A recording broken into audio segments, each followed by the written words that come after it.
Africa has got a huge youth population base.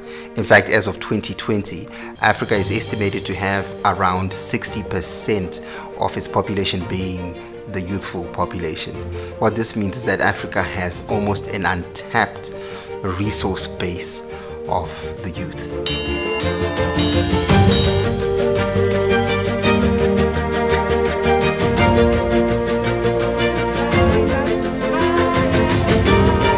Now, the effects of COVID-19 may prove to be devastating on Africa's population, on Africa's productivity, on Africa as a whole. Now, my dream is to see Africa prosper. My dream is to see Africa become a better continent. My dream is to see where I live, which is in Zimbabwe, the heart of Africa.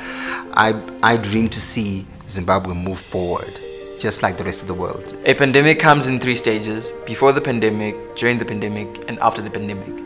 Before the pandemic, I was a student doing my A-levels who mainly focused on books and rather than my creative appearance or work.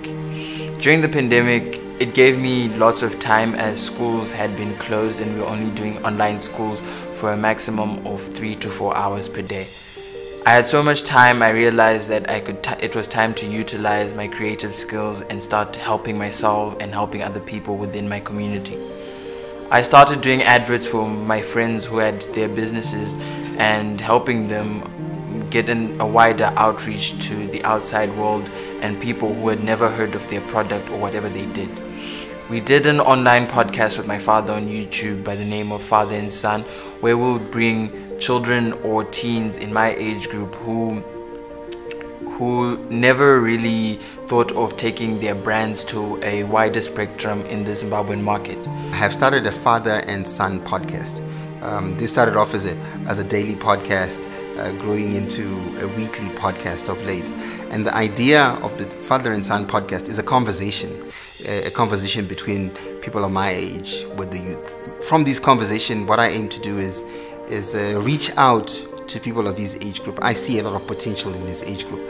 I see excess potential actually in people of his age group. The only problem is there is lack of guidance. One thing that has come out that is fruitful out of this is getting certain youths and certain people within communities, certain well-known musicians, artists, youths as well, to participate in fundraising money for COVID-19 masks.